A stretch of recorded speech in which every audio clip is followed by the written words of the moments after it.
Oh, you found me. Huh? Is everything okay?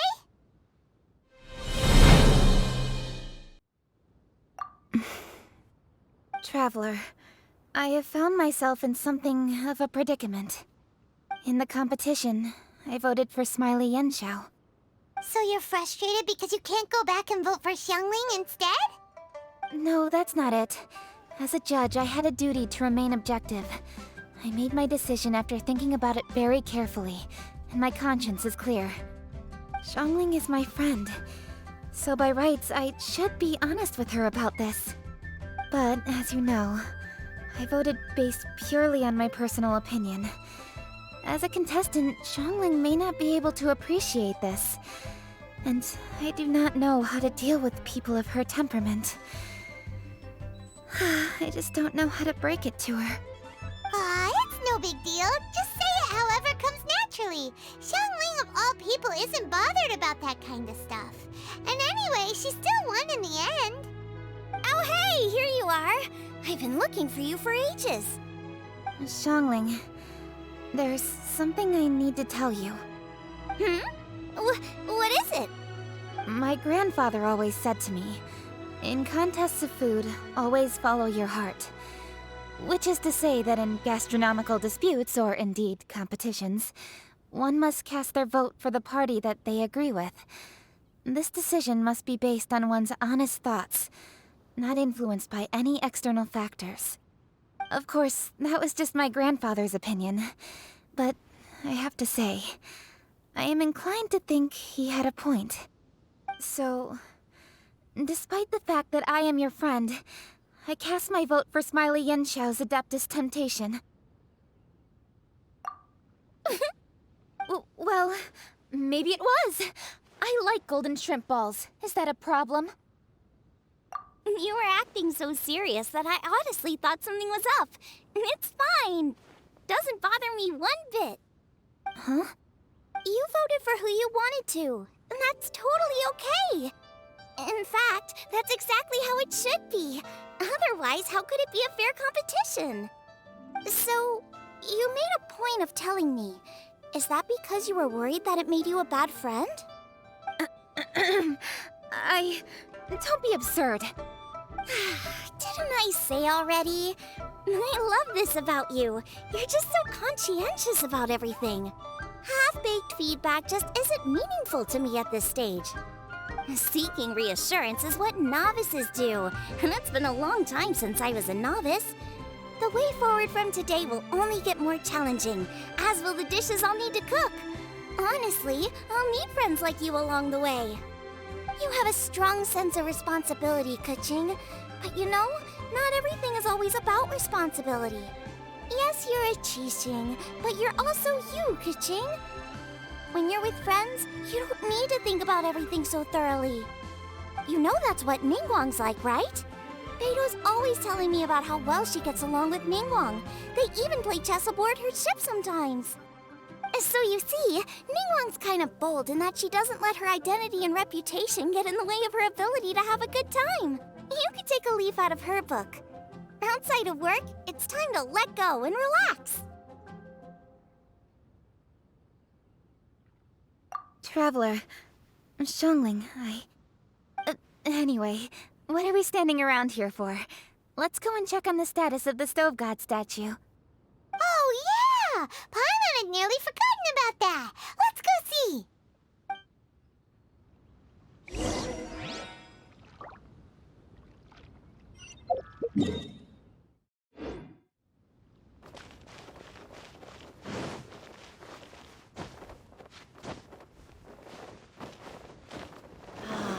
Another Moonchase.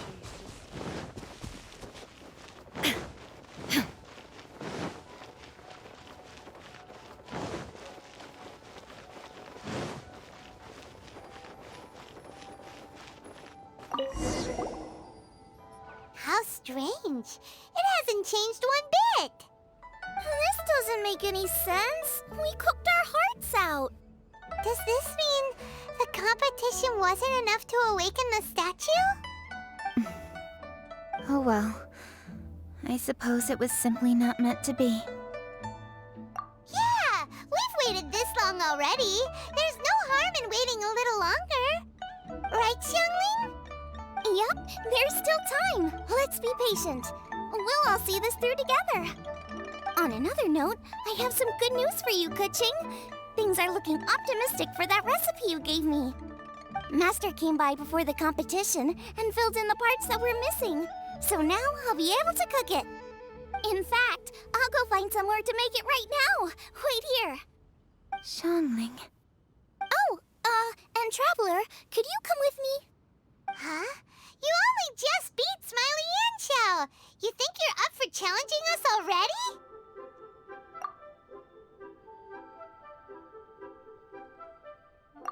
Obviously not what I meant.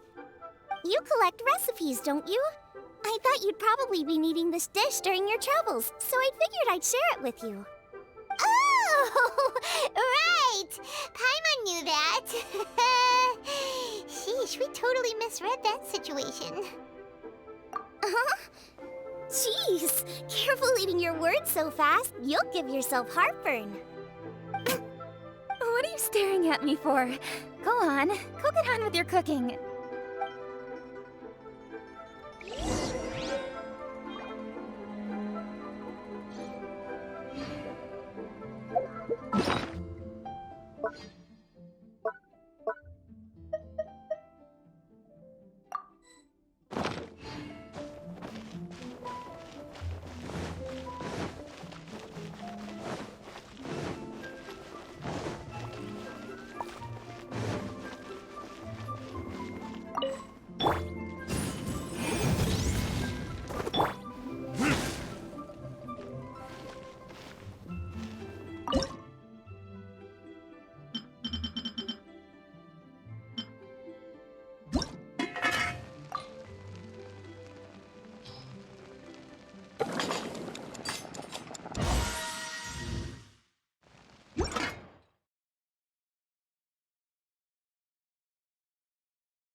So this is what the dish from the recipe looks like. Let's go give it to Kuching. Mine's ready too. Let's go together.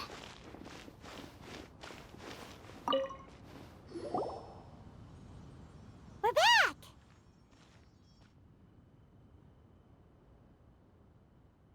The Traveler and I made one each.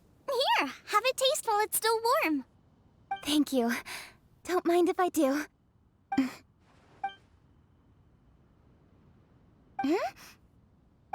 What is it?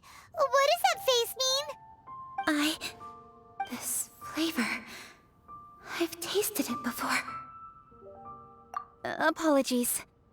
Xiangling, Traveler, thank you both. This is everything I had hoped it would be. It tastes wonderful and... quite amazingly, somehow it took me right back to my childhood, when my grandfather was still around. Really? That's awesome! I didn't have a chance to fully explain before. In fact, when Master had filled in the missing parts of the recipe for me, I realized that I already knew how to make this dish. You already knew? You mean you were able to make this without ever seeing the recipe? Uh-huh.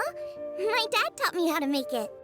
Wait, but isn't this dish from Kuching's grandpa's notes, though? About that, I do not believe that this recipe was my grandfather's creation. My grandfather was a well-known real estate tycoon in Liyue, and also a scholar. He was an avid collector of old books and was quite knowledgeable on many of Liyue's customs and traditions that are no longer practiced. As a child, I used to spend a lot of time with him in his study. We'd read the classics together, then debate how much of it was actually genuine, and whether Rex Lapis was real or not. He used to say, books are just a bridge that bring us a little closer to history. It's up to those of us in later generations to ask these questions, search for the answers, and decide what they mean.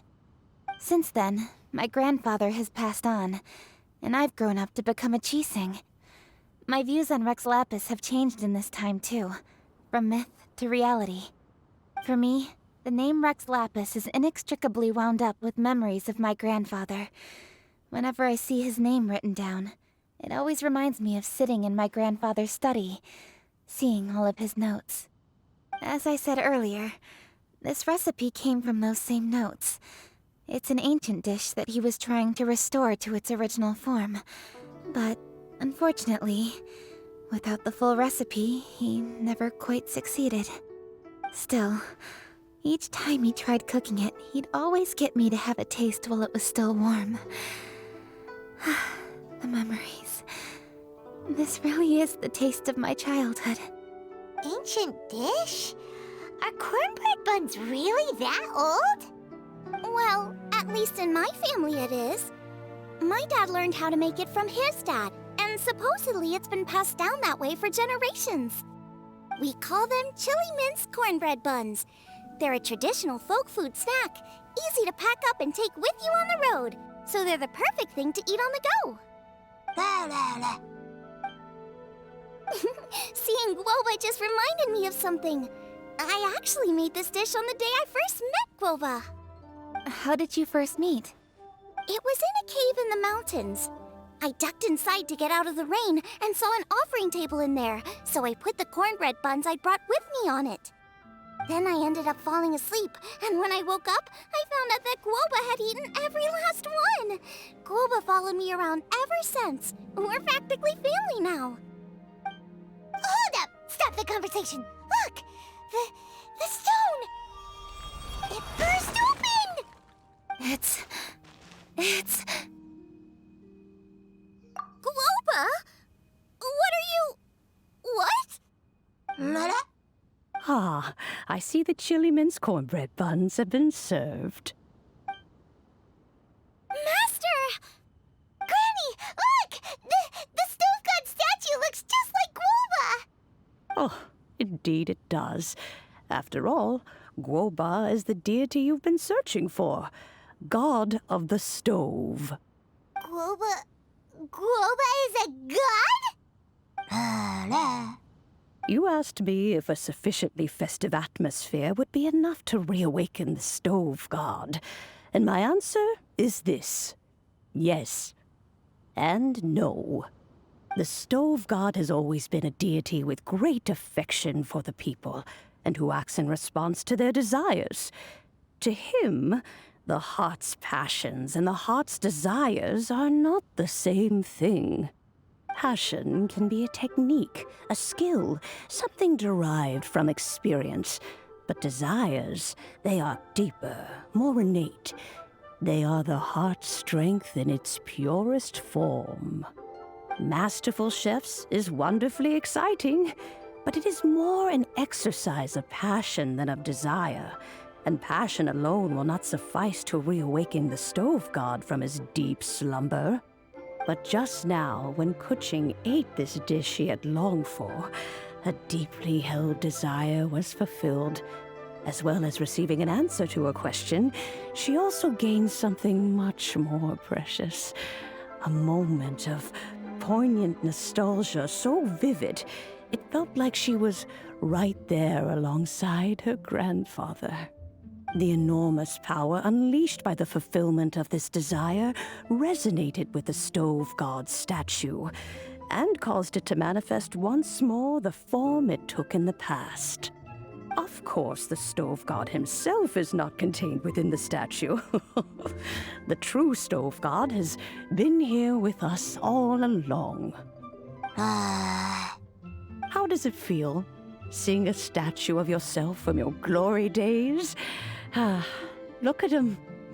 Still so majestic. Glory days? Wait, what happened? Did Guoba used to be different from now? Oh, yes. Back in his day, your Guoba was once the patron god of the soil. But all the wisdom and power he had then, he has since surrendered to the soil itself. A god surrendering their power to the soil. I have heard this turn of phrase before, but what does it mean? The kinds of trials and tribulations that a land can face are far more than you could imagine. Droughts, floods, torrential rain, hurricanes, earthquakes, tsunamis, fires, and plagues. The threat of disaster will never fully disappear from Liyue. Even woes that have never been faced before in history will come to pass in the future. Such things affect you mortals far more than we Adepti, with our immortal forms. He once walked with you over the barren plains until you arrived at last at the harbor. He joined you in building your dwellings and lighting the stoves. It was his hand that lit the very first street lamp of Liyue and brought the aroma of cooked food into every household in the land. You mortals no longer remember him, but back in the age when you did, he was the closest of all the Adepti to the common folk.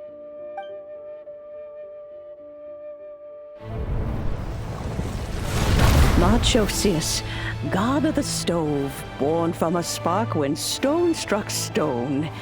He was a god with a great love for humanity and their well-being. Millennia ago, the people sought to expand their city. They built a dwelling on the plains and called it the Gwali Assembly.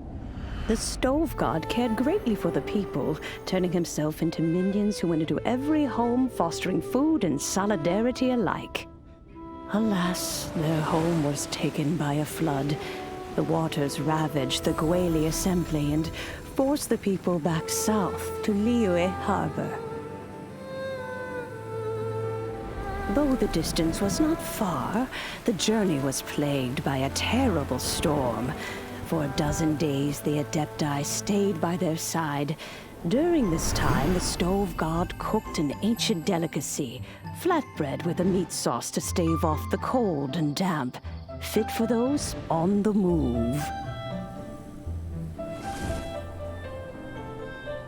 Centuries later, disaster and plague arose once more. The stove god would appear no longer, for he placed all of his power into the land itself to quell the calamities. His power expended, and his wits greatly reduced. Thus his body decreased in size. By the time he parted ways with us, he wasn't even the height of a human. He told Rex Lapis and I of the dishes that bring joy and of the secrets of the flame, then went into the mountains and entered into a long slumber.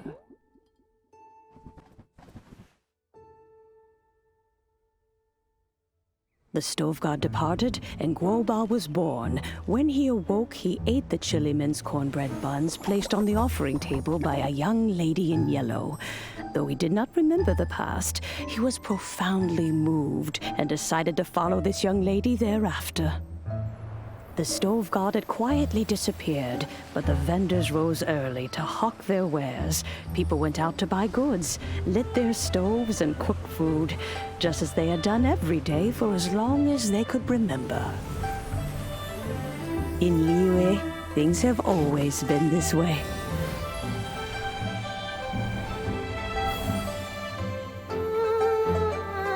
Nature provides, the mountains rejoice. We are blessed by heaven's good grace. Years have gone by. The world has transformed, but our way of life survives.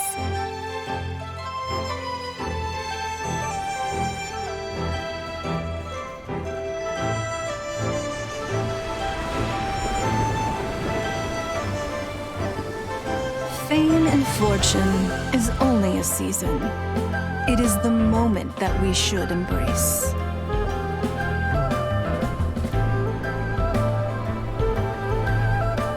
Past meets present. Heritage becomes legacy. Long into the future may we thrive. You once told me that dining is the profoundest of customs in the human world. To eat well is to consume vitality itself, and to drink well is to partake of the very essence of the world. It is a matter of paramount importance, you said, for people cannot face the arduous journey ahead on an empty stomach. At once a humble affair and a profound one. A humble meal of maize and spring water is also profound in that. By ensuring one's survival, it paves the way for millennia of human history and culture to come. My dear friend, Liyue has changed so much while you have slept.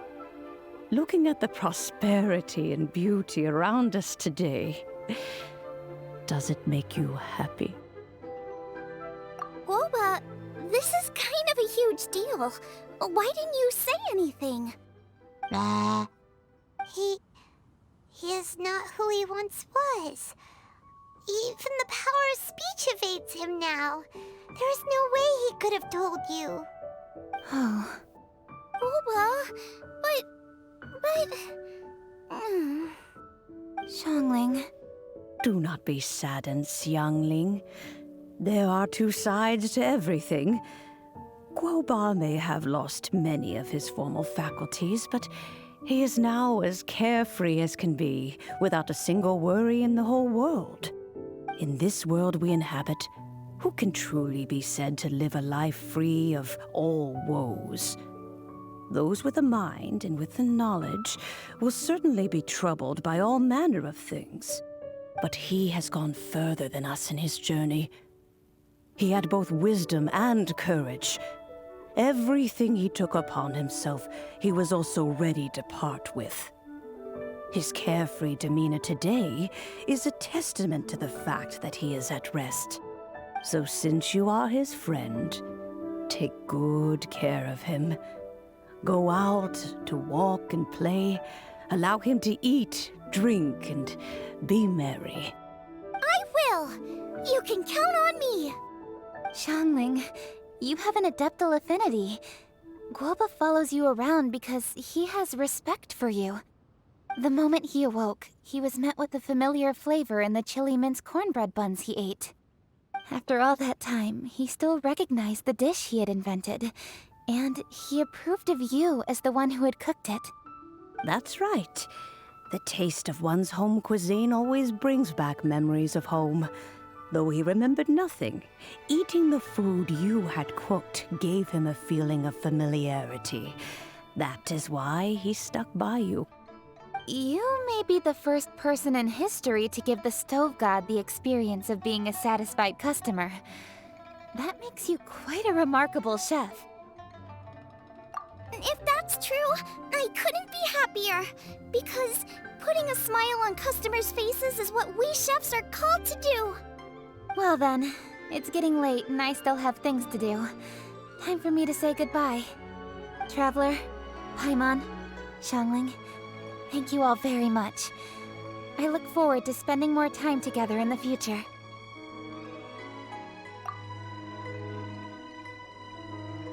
I guess my dad's probably heard the good news already, but I should still go catch up with him. Master, it's been a while since you came by. Why don't you join me? He thinks about you all the time, you know. He's always telling me to invite you over. Oh, goodness me. Then, far be it from me to refuse. Off we go, then.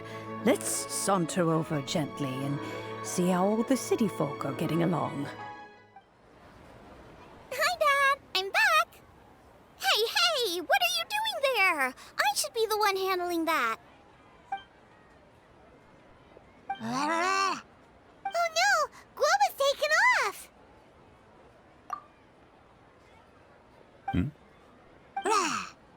Oh, it's you.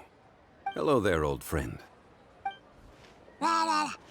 Oh, bless my soul. Are you out for a stroll as well? Given the season, it felt fitting to take a leisurely walk while the meal is being prepared. Quite right. And it also gave us the chance to run into you. Guoba may not recognize you, but as ever, he seems quite delighted to see you.